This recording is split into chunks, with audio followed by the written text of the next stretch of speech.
kapag-usapan yung maraming mga bagay. So, pag-usapan natin yung tungkol sa baptism ngayon, bakit siya mahalaga, ano yung background niya historically, paano siya isinagawa yung baptism dati, ano yung paniniwala ng mga unang Kristiyano tungkol dito, at ano ang consequences? Bakit tayo kinakailangan magbabaptize? Why we need to be baptized? At what are the consequences kung meron? Yung susunod, pag-uusapan natin yung iba't ibang mga topics. Parang mini, pero parang hindi mini din. Pero tatlo akong inihanda tungkol sa relationship. Okay, si kamakailan lang may mga questions tungkol dyan. Tungkol sa relationship, tungkol sa pagtitiwalag, pag-excommunicate, at tungkol sa pagdalo ng meeting. Gaano siya kahalaga. Okay, so yung tatlo na yan yung pagpupukusan natin sa second meeting. Madami pa yan. Tinawag ko siyang reasonable faith, yun yung aking nilagay na title. Kasi dapat ang faith ay reasonable. Diba? Meron siyang mga dahilan at reasonable siya, makatwiran. Pero ang katwiran niya ay nasa scriptures. Diba? Kasi wala namang ibang katwiran na mas mataas kaysa sa katwiran ng salita ng Panginoon o ng Panginoon. So yun yung ating pag-uusapan.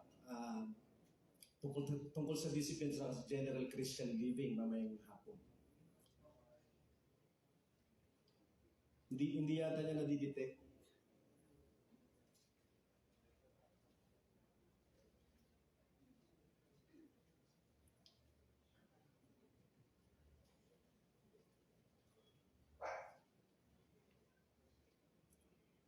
Simula ngayon, yung mga may dalang may dalang mga aso, dapat gawin natin sa bahay. Pwede naman siguro, hindi maingay kasi yung iba nadidistract. Okay? In as much as gusto natin yung mga pets natin, kasama natin sila sa meeting at okay yun. Di ba? Walang problema yun.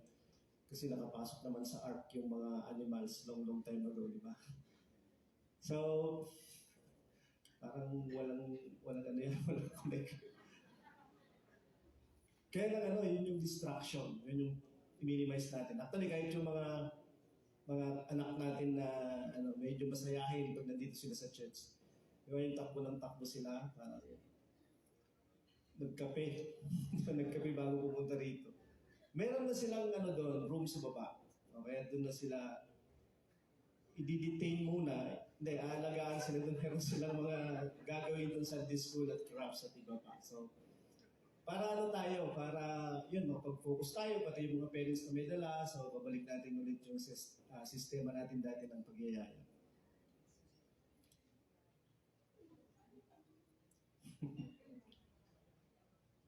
Wala pa din.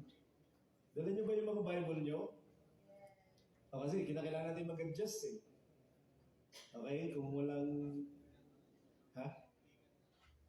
Yung?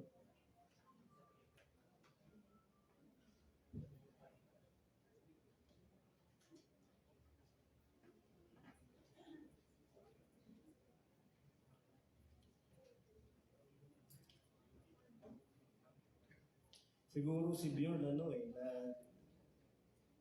naku-culture shock sa atin. Is this your first time, Bjorn, to come to the Philippines or outside? Yeah, okay.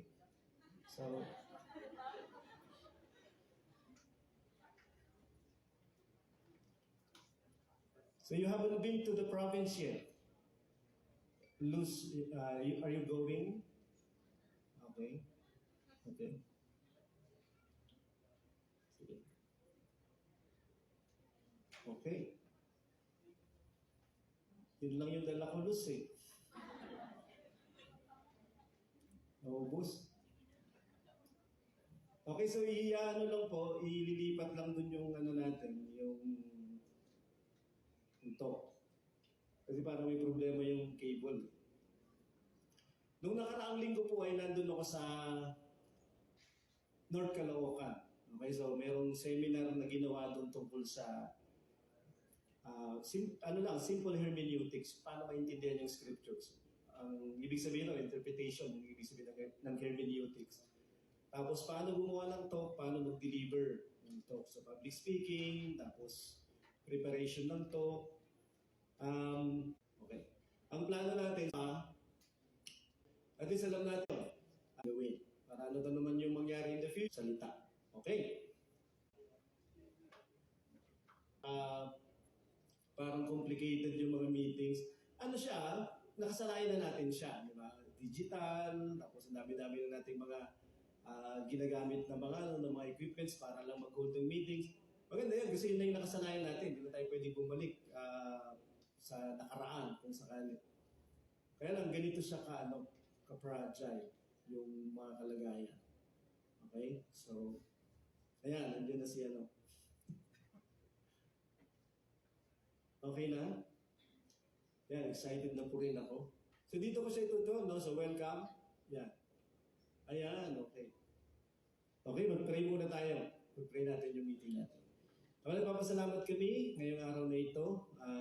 We're asking for your blessing for the word that we are going to discuss today. Maraming salamat, Panginoon, na pinagtipon mo kami ngayong araw na ito. At nawa, Panginoon, kumilos ka sa salita na aming pag-uusapan ngayong araw na ito. At ang pagpapala mo, Panginoon, ay mapasa aming lahat sa pangalan ng Panginoong Jesus. Amen. Okay, ito po yung topic natin, water baptism. Alam na natin yan, kung ano yung water baptism. Kaya lang, merong mga malalaking discussions at debates tungkol dito sa loob ng Christianity itself. Ano ang kahalagahan nito sa kaligtasan? Paano siya ginawa, isinagawa? Madalas, itong mga malalaking issue na ito, nasa palagay natin maliliit sa ating pananaw, sa ating simbahan. Pero paglabas natin, makakausap tayo ng mga tao na iba yung mga pananaw sa atin. Paano natin sila kakausapin? Okay, so yung biblical at saka historical na background ng baptism. Paano siya isinasagawa? Anong paniniwala ng mga unang Christians tungkol dito? At ikukumpara mo kung ano yung paniniwala ng mga Christians ngayon sa kasalukuyan. Okay? At sino yung ating pangahawakan? Ano yung nakalagay sa Biblia tungkol dito at ano yung kanyang kahihinatnan? So yun yung ating pag-uusapan. Pag-uusapan natin bilang text natin sa John 3 verse 3 hanggang 7. At ito yung ating didiscuss ngayon. Mahalaga siya. So sana kung mayroon kang pakinig, sana makinig tayo. Okay? Jesus answered him. Sabi niya sa John 3 verse 10, for truly, truly I say to you, unless one is born again, he cannot see the kingdom of God. Nicodemus said to him, how can a man be born again when he is old? Can he enter a second time into his mother's womb and be born? Ito ay malaking issue. Diba? Napakalaking issue itong pagiging born again na ito. Simula nung time ni Jesus Christ hanggang ngayon. It was an issue then, it's still an issue now. Yung born again is a big theological question. Question siya sa mga believers and unbelievers alike. At nandito si Nicodemus, parang nandun siya sa linya ng mga unbelievers. At nandito yung Panginoon na nagpapaliwanag sa kanya. Tungkol sa born again. Kasi si Jesus Christ, siya yung nagsabi ng how to be born again and what is yung born again na sinasabi dito. So, sabi ni Nicodemus dito, how? How can a man be born again? When he is old, di ba? Imposible na kung sakali at ipinaliwanag ni Jesus Christ sa sumunod na verse. Ito ay review lang sa karamihan sa atin. Jesus answered, truly, truly I say to you, unless one is born of water and the Spirit, he cannot enter the kingdom of God. Hindi na lamang being born again is to see the kingdom of God, but to enter the kingdom of God. Meaning, meron tayong pupuntahan, di ba? Tiyak pagkatapos ng buhay na ito. Kasi the kingdom of God, ang kanyang completion, o kaya naman yung inauguration, yung kanyang introduction ay pagkatapos ng buhay na ito. The kingdom of God ay pagkatapos ng life na ito. So, meron pagpasok doon, born again yung sinasabi niyang paraan. That which is born of the flesh is flesh, and that which is born of the Spirit is spirit. Do not marvel that I said to you, you must be born again.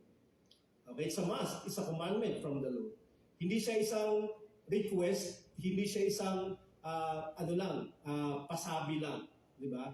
Siya ay commandment. You must be born again. All of you, sabi ni Jesus Christ. Hindi lamang iisa. Di ba? Wala pang mga evangelicals, Catholics, wala pang mga denominations, wala pang mga sekta or sects. Wala pang mga ganyan. Ang sinasabi ni Jesus Christ sa kanyang mga mananampalataya, you must be born again.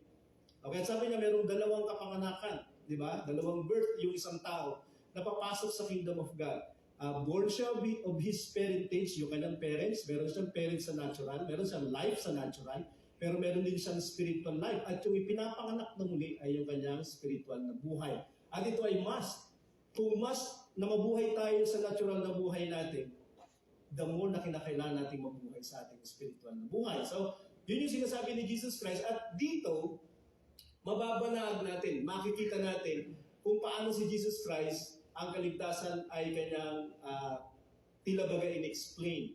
Okay? So marami siyang pinatungkulan tungkol sa impyerno, sinabi niya tungkol sa hell, tungkol sa kingdom of heaven, ganyan, mga parables na tungkol sa kingdom of heaven. Kaya lang, paano yung pagpasok doon?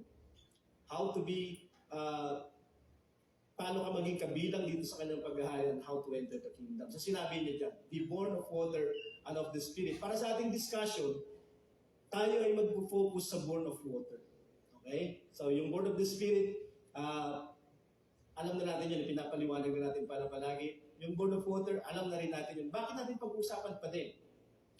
Kasi sa panahon natin ngayon, sa mga taong makakausap natin, paglabas natin sa ating simbahan, hindi yung pananaw nila yung pananaw natin tungkol sa born of water. Actually, kahit yung born of the Spirit, kaya because of time, we cannot discuss everything. So, yung born of water, baptism of water, yun yung pananaw natin dyan. Okay? Kung sakali. Kaya lang yung pananaw ng iba-iba. Why be born of water? Ito yung ating discussion. What is to be born of water? How to be born of water? Katulad ng sinasabi ni Jesus. Okay? Bakit tayo magpapabautismo at ano ito at kung paano siya gagawin? Una, why be born of water? Diba? Parang elementary na discussion ito kung sakali. Para alam natin kung paano natin siya i-discuss. Okay? So, sabi ni Jesus Christ, unless one is born again, at to be born again is to be born of water and the Spirit. So, bakit tayo may papanganak sa tubig? Kasi mabuborn again tayo. Kinakailangan natin maborn again. Kasi yun yung sinabi ni Jesus Christ kanina. You must be born again. Diba? At part ng pagiging born again ay ipakanak ka sa tubig. Hindi ka pwedeng maborn again hanggat hindi ka pinapanganak sa tubig.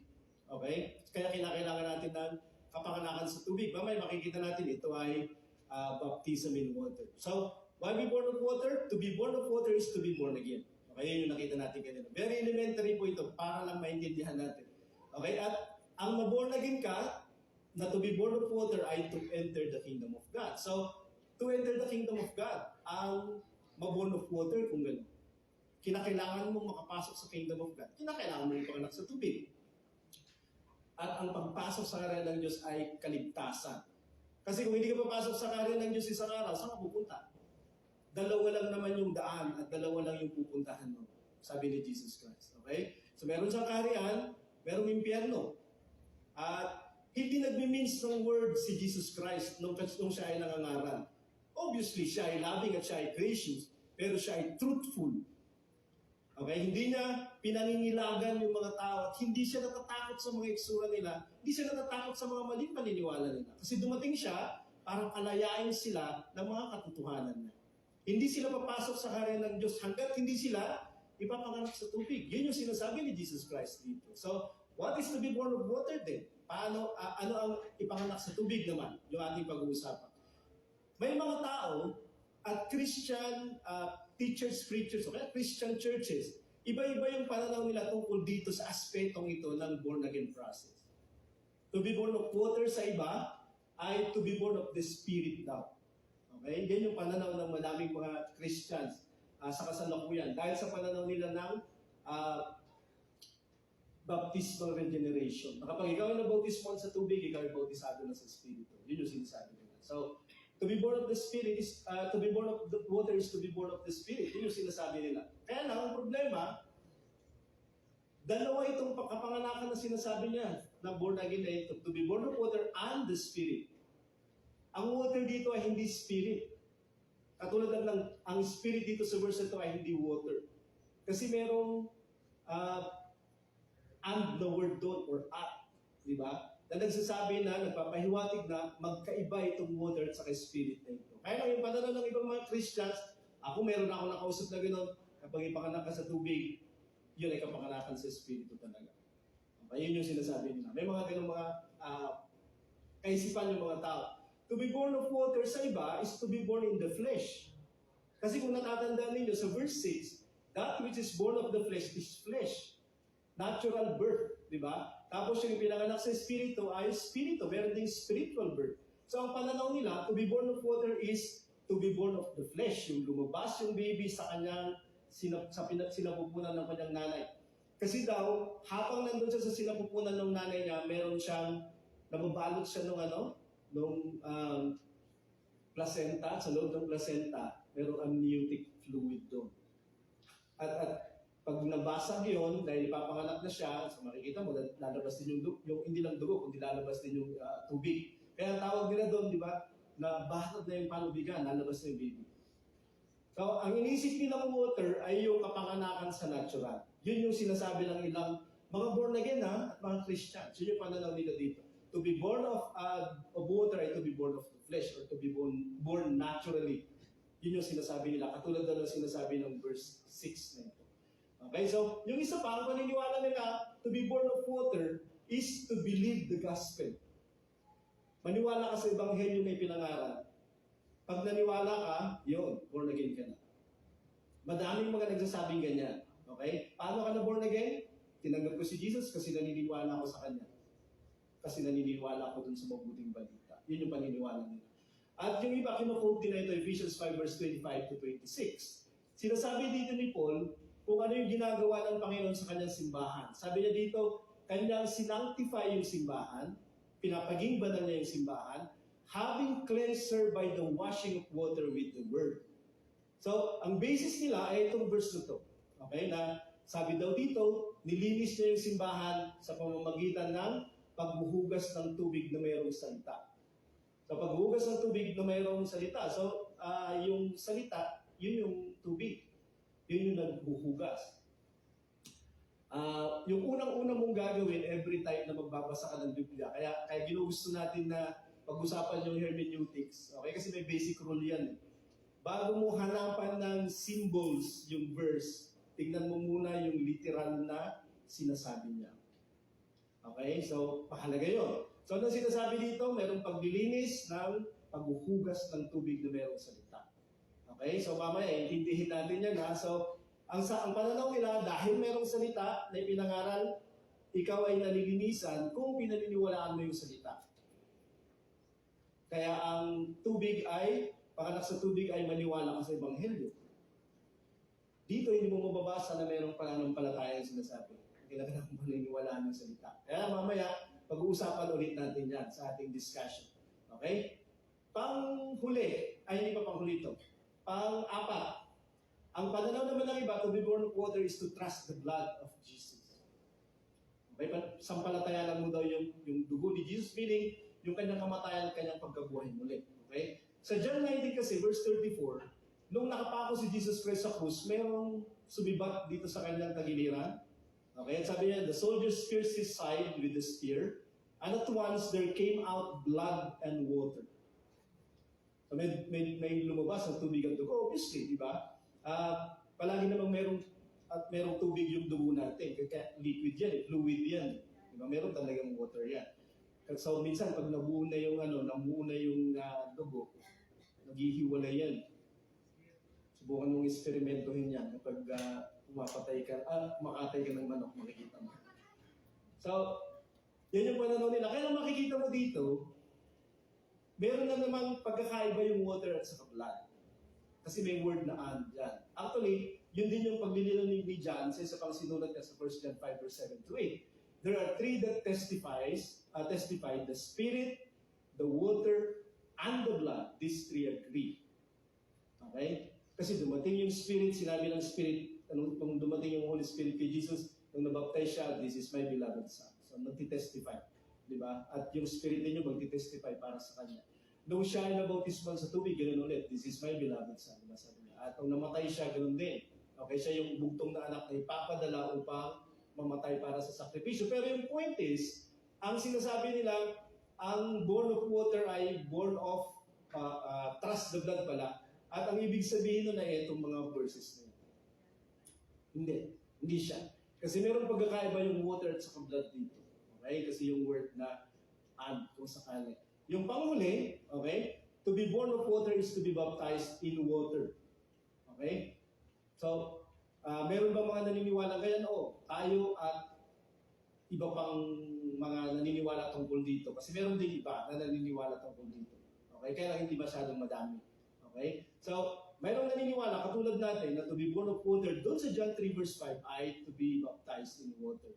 Kasi, makikita mo na pinahalagahan, hindi lamang ng Panginoong Jesus yung bautismo, kundi ipinangaral niya na dapat gawin.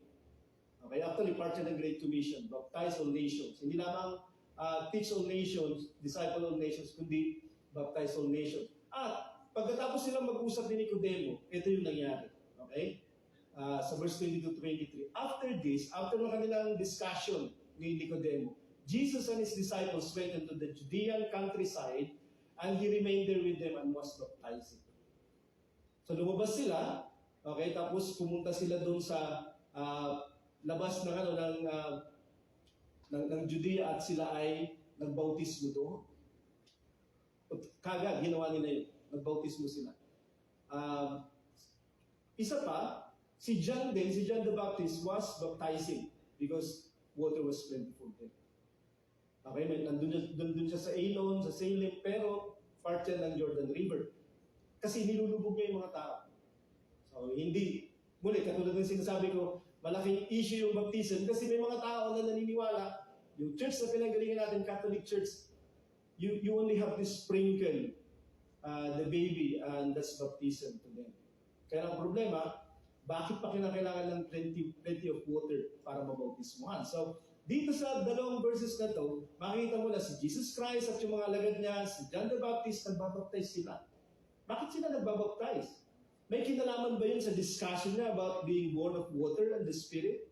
Kung sakali, bakit sila nagbabaptize dito? So, pag-usapan natin si John. Kasi yun yung pinaka-immediate context ng kung ano yung nangyayari nung time ni Jesus Christ. Bago dumating si Jesus Christ at during si Jesus Christ nabubuhay. So, sa Luke 16 verse 16, the law and the prophets were until John the Baptist. Since then, the good news of the kingdom of God is preached. Okay? Simula kay John, ipinapangaral na yung the good news of the kingdom of God. Ano ulit yung born again? To see the kingdom of God, to enter the kingdom of God. Pero, bago sabihin yun ni Jesus Christ, John was preaching about the kingdom of God. Ipinapangaral na niya yung kingdom of God. At ano ang immediate reaction ng mga tao? Sabi niya, and everyone forces his way into the kingdom. At pinabag lahat. Sabi sa Matthew 11 verse 12, the violent takes it by force. The kingdom of God is suffering violence, for the violent is taking the kingdom of God by force. Sila ay naguunahan. Diba? Sila ay nagmamadali na pumasok sa karya ni God. Kasi yun yung namimiss nila eh. The kingdom of David, the kingdom of Solomon, the glory days of Israel, ng mga kings na ito. At yun yung nawala dahil wala na yung covenant with the Lord. Kasi kanilang sinira yung covenant with God. At nandito ulit yung pangako ng kingdom na babalik. Okay? At yun yung pinapangaral ni John the Baptist. Pero at the same time, nagbabaptize siya ng tubig. Ano ang kahalagahan ng tubig sa kaharian ng Diyos? At bakit sila nagmamadali na pumasok? Paano sila papasok sa kingdom of God?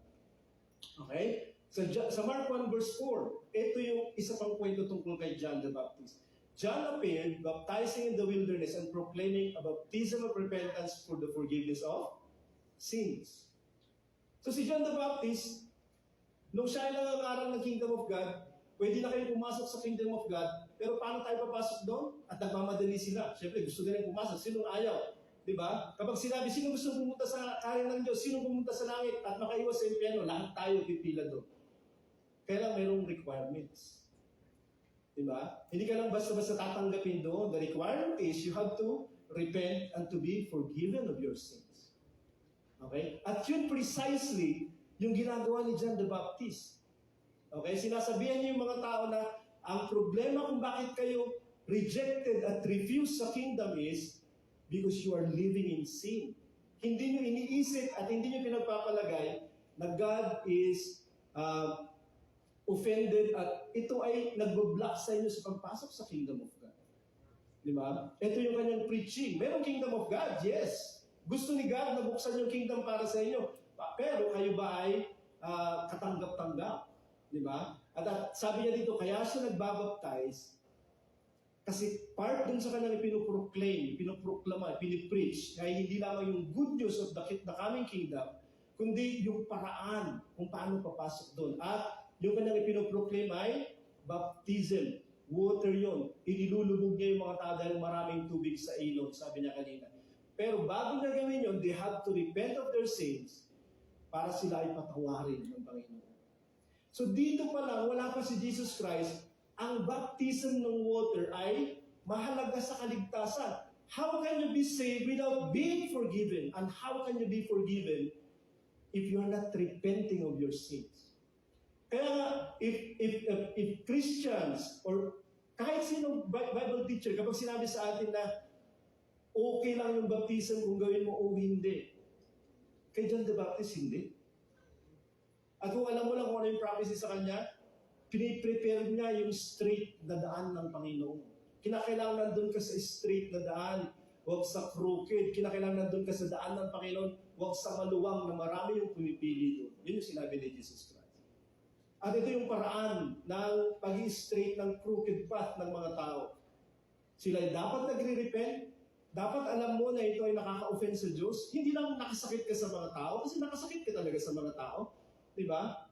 Marami kang mga nasaktan, nakasakit ka sa sarili mo, pero pinagpapatuloy mo pa rin. Pero yung foremost na nasaktan mo ay yung God. So you have to repent kasi gusto mo pumasok sa kingdom niya eh.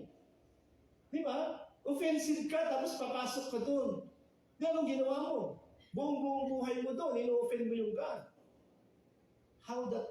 Paano yung bagay na ganyan ay fair? Parang gusto ko magsalita ng English, hindi gusto ko lumalabas. Diba?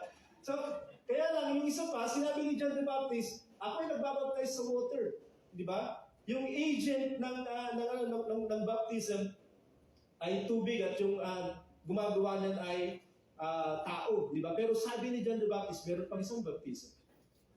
Baptism with the Holy Spirit. At yun yung gagawin ni Jesus Christ. Pag siya ay namatay, nabuhay ulit, the Holy Spirit and the baptism of the Holy Spirit will be available then. Pero during this time, ang available lang ay mabautismuhan ka sa tubig. Hindi pa pwede yung mabautismuhan ka sa Spirit. So, sinabi yun ni John the Baptist. Diba? Pero, nung time ni John the Baptist, maliligtas ka kapag nabautismuhan ka lang sa water. Kasi hindi available pa yung Holy Spirit. Pero afterwards, okay, lalo-lalo na hanggang ngayon sa panahon natin, you must have 2 baptisms para ikaw ay matanggap. Katulad ng sinasabi ng John chapter 3 kanina.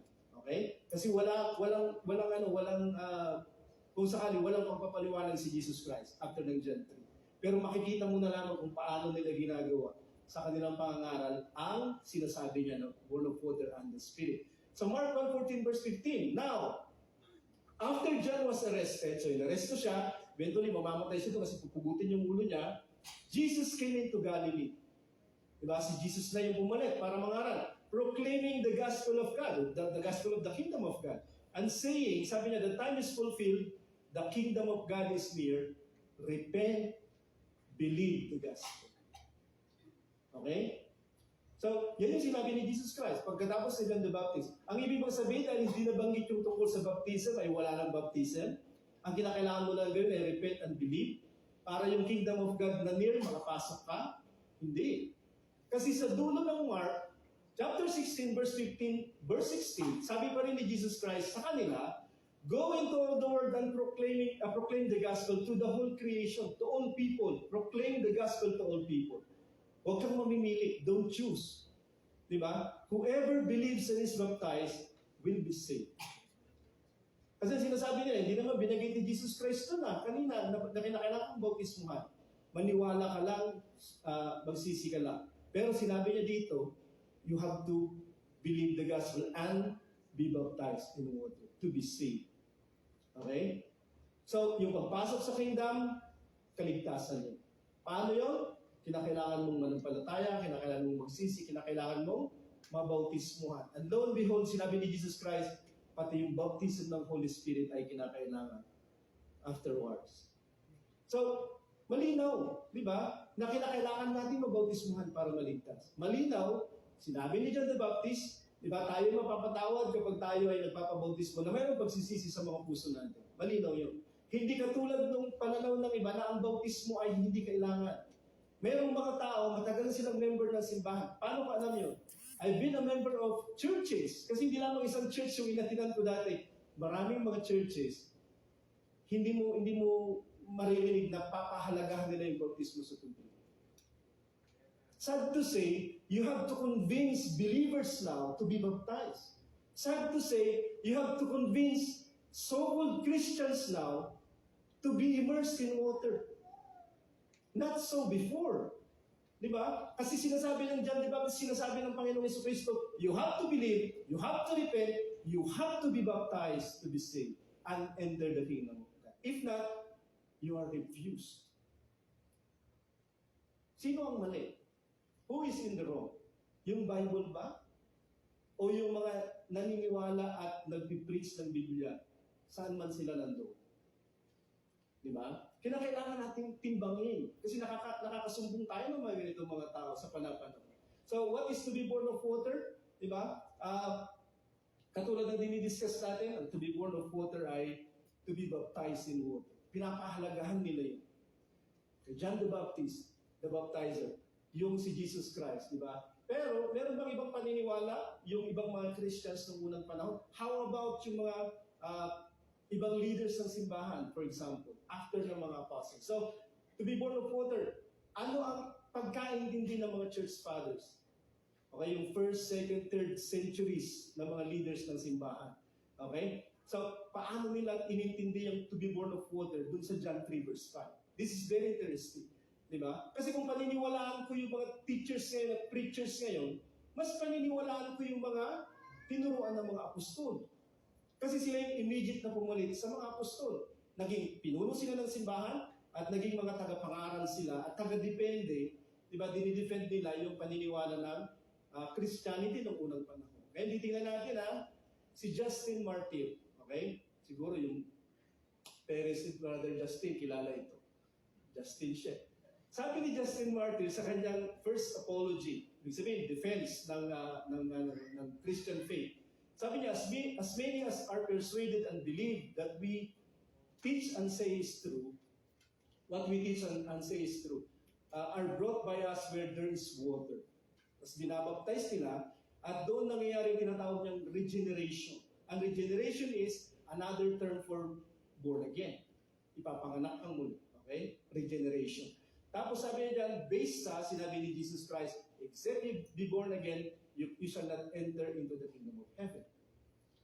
At ito ay 1st century na church father, si Justin Martyr. Si Irenaeus, sa kanyang fragments, page 34, for us we are lepers in sin, we are made clean by means of the sacred water and the invocation of the Lord from our old transgressions, being spiritually regenerated as newborn beings. Water of baptism yung sinasabi niya. Si Irenaeus. Okay? Si Tertullian, without baptism, salvation is, and sabi niya, salvation is attainable by none. Hindi mo pwedeng makuha, hindi ka pwedeng maligtas without baptism. Ito yung mga unang mga church fathers. Okay? So, si Cyprian, lay hands on them that they may receive the Holy Ghost unless they receive also the baptism of the church. Ang baptism of the church ay water baptism yan. Then finally, can they be fully sanctified and be the sons of God if they be born of each sacrament, etc.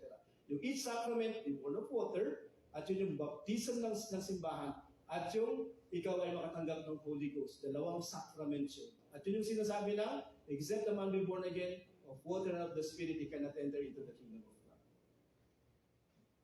Sino yung magsasabi ng mali itong mga tao ito? Sila yung pumalit sa mga apostles, di ba? Hindi lang yun. Napakadami pa. Si Augustine, John Chrysostom, Hippolytus, Clement, okay?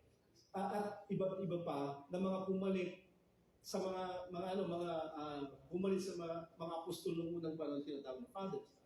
Di ba? Greek fathers, Western fathers, European fathers, at napakadami nila.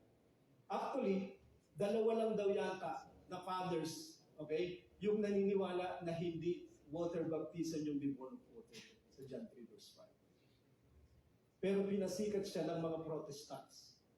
Kasi even the Catholic Church, naniniwala sila na yung water ay water baptism sa be born of water.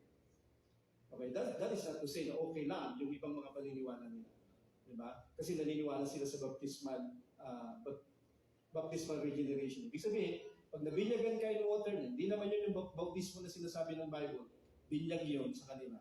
Binisikan ka, pinatuluan ka ng konting tubig dito. Hindi yan yung baptism. Kasi literal na ibig sabihin ng baptism is ilulubog ka. Diba? So, kaya lang ang pananaw nila, pag nabinyagan ka na, may Holy Spirit ka na din. Baptismal regeneration. Nangyayari yung born again pag nabautismuhan ka lang sa tubig. Without yung Holy Spirit katulad ng dati. Pero, naniniwala sila na water yung be born of water. Baptism talaga yung sa water. Yun yung kanilang pananaw. Ang nagpasikat po ng pananaw na yung be born of water ay kung ano-ano na. Diba? Word of God, believe, etc. Yung mga Protestants. Lalo-lalo na sila John Calvin at iba pa. Okay? So, sila yung nagpasikat niya. Kasi naniniwala sila na wala kang magagawa sa kaligtasan mo. Pinili ka ng Diyos, pinidistin ka ng Diyos para sa kaligtasan, wala kang magagawa. Kundi maniwala lang. Sila din yung may pananaw na pag naligtas ka na, kahit kailan hindi ka na maliligtas. Kasi pinili ka na ng Diyos. Once saved, always saved. Predestination, etc. So, madami tayong discussion tungkol dyan dati. So, to be born of water, ayon sa mga church fathers ay to be baptized in water. Okay? So, bumabalik tayo dun sa dati. Pananaw ni John the Baptist, pananaw ni Jesus Christ, pananaw ng mga church fathers. How about the apostles? Yung immediate na nakarinig kay Jesus Christ, translate nila into preaching at commandment yung sinabi ni Jesus Christ. Diba? According to the apostles. Romans 6 verse 3 to 4. Sabi ni Apostle Paul dito, to be baptized into Christ ay to be baptized into one's death. Kasi huwag natin kalilimutan, we died dahil sa sin natin. Actually, sa dulo nitong Romans 6, sa verse 23, for the wages of sin is death. Okay? So, paulit-ulit yun na sinasabi nila. Okay, spiritual, tayo ay mga namatay, tayo ay dapat libing. Kaya nga ilulubog ka. Di ka pwedeng ilibing ng nasa ibabaw ka ng lupa, kung 6 feet below the ground. Yun yung kanilang sinasabi. We were buried therefore with Him by baptism into death. Kasi si Jesus Christ namatay, He died because of our sins. And He was buried because of that as well. Okay? Ipinupurtray niya yung ating kamatayan, yung ating paglilibing nung namatay siya at inilibing sa nung pagkatapos siya mamatay. 3 days siya ay namatay at nailibing. At sabi niya dyan, katulad na ibinangon si Jesus Christ, tayo din ay ibabangon mula sa tubig. Kaya hindi mo pwedeng binautismuhan mo tapos iniwan mo na lang siya doon. Hindi pwede. Mamamatay na. Diretso na talaga yun, di ba? Na kailangan mo siyang ibangon kasi ang picture noon is katulad ng pagbangon ni Jesus Christ sa mga patay, siya ay buhay magpakailanman. Tayo naman ay magkakaroon ng newness of life. Ang baptism ay, yan yung paglilibing para tayo makatanggap ng bagong buhay. Paano ka makakatanggap ng bagong buhay kung hindi ka pa inililibing? Ang baptism ay mahalaga. Okay? So yan yung kanilang pananaw. Water baptism yung binabanggit nila. So 1 Corinthians 6 verse 9 to 10. The unrighteous will not inherit the kingdom of God. So alam na natin yun. Di ba? Hindi na siya rocket science. So lahat ng mga kasalanan nandyan. Okay? Do not be deceived, the sexually immoral, adulterers, men who practice homosexuality, thieves, greedy, drunkards, revilers, etc. They will not inherit the kingdom. Hindi sila magmamana ng kanya ng Diyos. As compared sa sinasabi ni Jesus Christ kanina, if you are born of water and the Spirit, you can enter the kingdom of God. Pero merong mga barred sa kingdom of God. Why? Dahil dito sa mga kasalanan na yun. So ano gagawin nila? Hindi sila papasok sa kingdom of God. They will not inherit the kingdom of God. Pero sabi sa 11, such were some of you. Some of you were idolaters. Some of you were drunkards. Some of you were greedy. Some of you were immoral. Such were some of you. But you were not like that now. Hindi na kayo ganyan ngayon. Bakit? You were washed kasi. You were sanctified. You were justified in the name of the Lord Jesus Christ and the Spirit of our God. Nandun yung washing, that's literal, at nandun yung sanctification or yung Spirit of God nakasama sa process para tayo ay tanggapin sa kingdom of God. Okay? So, Yan yung sinasabi ng scriptures. Hindi mo pwedeng palitan yan kung sakali. Ephesians 5 verse 25 to 26. Ito yung nabanggit ko kanina. Pero ang sinasabi dito ni Apostle Paul actually is, yung church ay nagiging free sa mga bagay na hindi katanggap-tanggap sa Diyos sa kanyang sarili dahil siya ay sanctified, cleansed by water, or washing of water with the word. Okay? So paano siya na-cleanse? By the washing of water. Of course, with the word. Kasi paano mo malalaman nyo kung paano ka mag-wash sa pamamagitan ng water kung hindi sinabi, sige, you must be baptized. Kaya kasabi ni Jesus Christ, di ba? Sabihin nyo sa lahat ng mga tao yung Ebanghelyo, and baptize them. Di ba? Lahat sila. Okay? Kasi sino mang manampalataya at mabautismo, sila yung maliligtas. Papasok sila sa kingdom of God. So, dito, yung simbahan ay ganoon yung ginawa ng Panginoon Jesus. May instruction yung salita na kung paano ka malilinis. Okay, at yun yung kanyang sinabi, at yun yung kanyang ginawa. Titus 3 verse 5, the same apostle, si Apostle Paul, he saved us, not because of works done by us in righteousness, but according to His own mercy, by the washing of regeneration. Sa paghuhugas ng muling kapanganakan, or by the washing of being born again, kasi yun yung ibig sabihin ng regeneration, and renewal of the Holy Spirit. Muli, nandun yung paghuhugas, at nandun yung Holy Spirit. Nililigtas niya tayo sa pamamagitan ng kanyang kapal. Kinaawaan niya tayo, binigyan niya tayo ng biyaya. But next time, pag-uusapan natin yung Ephesians 2 verse 8 to 9. So, very interesting. So, nandito yung pagliligtas ng Panginoon by the washing. Ulit, simple instruction o rule ng hermeneutics or how to interpret the scripture is, tingnan mo muna kung ano yung literal na sinasabi niya bago mo siya i-symbolize. Ano washing is washing. Ano ang ginagamit mo sa washing? Diba? 1 Peter 3 verse 21, si Apostle Peter ito, diba? Baptism which corresponds to this, yung water ng time ni Noah, okay, sa flood ni Noah. Baptism now saves you. Kasi yun din yung nangyari kay Noah. Noah was saved by the sins. From the sins of the people during his time sa pamamagitan ng water. Kasi otherwise, kung hindi sila namatay at nalunod, magagaya na si Noah sa kanila. Magiging damned na rin siya. Diba? Not as a removal of dirt from the body, hindi paglilinis ng katawan, but as an appeal to God for a good conscience. Okay? Yung conscience mo, alam na yung tama. Kasi naniniwala ka kay Jesus Christ through the resurrection of Jesus Christ. So, kung naniniwala ka na namatay si Jesus at nag-resurrect siya dahil sa kasalanan mo, and then you are papasok ka sa baptism, ikaw ay naliligtas, sabi ni Peter. Okay? Sa chapter 1, binanggit na dito yung eto pa, verse 22 at 23. Having purified your souls by your obedience to the truth. So sabi dito ginagawa mong dalisay o nililinis mo yung mga kaluluwa mo. Kasi sabi niya, di ba, ang baptism is not removal of the dirt of the body. So ano ngayon ang baptism mo sakali? May binanggit dito si Apostle Peter. Di ba, yung purification of the souls by the obedience to the truth. Okay? For a sincere brotherly love one another earnestly from a pure heart, etc. Since you have been born again, not of perishable seed, but of imperishable, through the living and abiding Word of God. Kasi yun yung ipinangaral sa kanila. Diba? At sa pamamagitan ng not belief of the imperishable Word, but obedience of that Word, yun yung nagpupurify ng kaluluwa natin. Okay? Ang naglilinis at nagdadalisay ng kaluluwa natin ay pagsunod, obedience. Not belief, obedience of the truth or of the Word of God. Sabi niya sa pinakahuli, sa verse 25, but the Word of the Lord remains forever, and this Word is the good news that was preached to you. So, the good news was preached to them, the good news of the kingdom of God. Pwede na silang pumasok doon, pero they have to obey the truth. Not just believe the truth, obey the truth. At dahil doon, na-purify yung kanilang kaluluwa. At sa palagay ko, part ng kanyang sinasabi doon na dapat nilang gawin is, they have to be baptized. Katulad ng sinasabi ni John the Baptist. Katulad ng sinasabi ni Jesus Christ to be saved. Diba? They have to be baptized. Kaya ngayon yung sabi niya sa verse 21.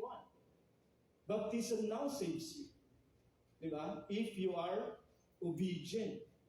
Believing and obedient. Okay? Kasi ang baptism ay baptism of repentance for the forgiveness of sins. Si Jesus Christ din ay nabaptize.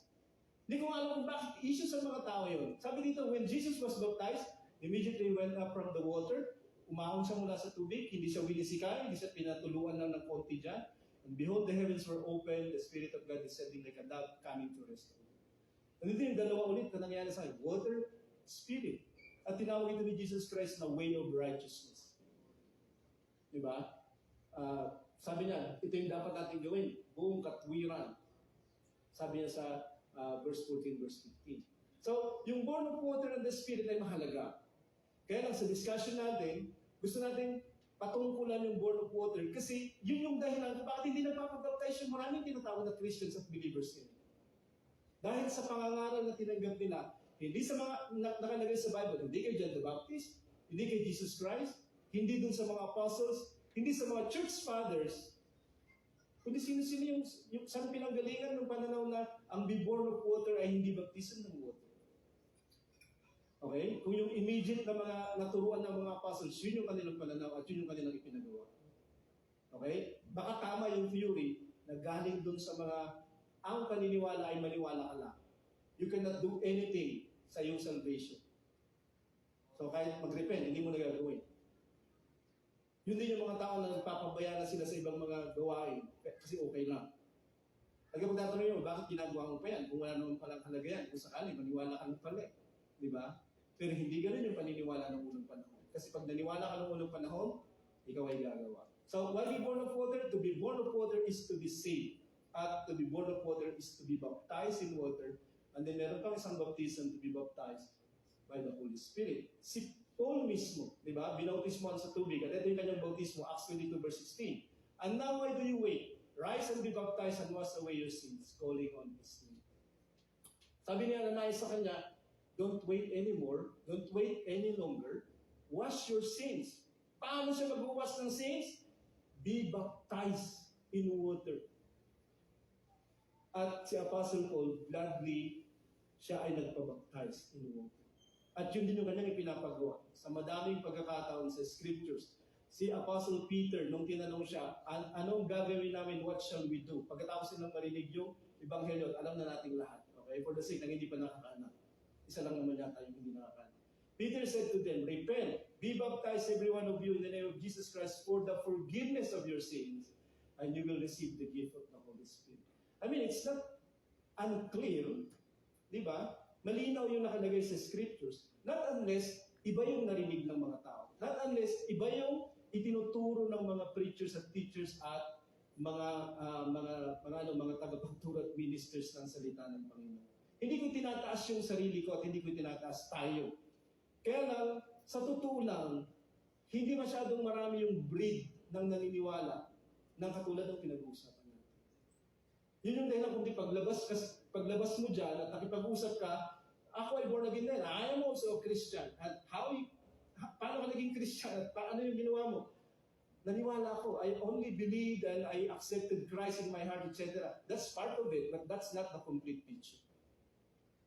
It's a process. Diba? Actually, the Bible is this strict. At kung maniwala ka lang, sana isang verse lang yun, kung sakali. So sabi ni Apostle Peter, repent, be baptized, receive the Holy Spirit. Kasi pinapagawa nila noong unang panahon. Kaya pinapagawa din natin. Kapag hindi nila gagawin, hindi tayo maniniwala na sila ay Christian talaga at naniniwala talaga. Bakit hindi mo pininiwala yung Word of God? Diba? Part yan nung isinusulong nila at kanilang ipinapaintindi noong unang panahon. So dyan po yung background ng baptism sa history, sa Biblia, di ba? Ni John the Baptist, Jesus Christ, ng mga apostles, after ng mga apostles, pero nagbago na siya. At yung modernong pananaw ng mga tao sa baptism, yun yung kinokombat ng truth na nakalagay sa Scripture. Sad to say. Very, very sad to say. Very, very unfortunate. Meron tayong malaking trabaho. Okay? Meron tayong malaking trabaho. Huwag tayong matakot sa mga itsura nila. Huwag tayong matakot sa kung ano yung kalagayan nila. Matakot tayo na hindi natin masunod yung sinabi ng Panginoon na mangaral tayo at maawa tayo na itong mga tao ito naniniwala sila sa lie. Hindi siya katotohanan. At hindi sila masisave. Hindi sa akin ang galing yun, sabi ni Jesus. Ang consequence ng baptism is, you will be saved. You will enter the kingdom of God. Okay, sa yun sa mga consequences kapag susunod ka. Ang consequence kapag hindi ka sumunod, anong mangyayari? Di ba? Yun yung grim reality na kinalalagyan natin ngayon. Huwag tayong patumpik-tumpik lang kasi alam na natin,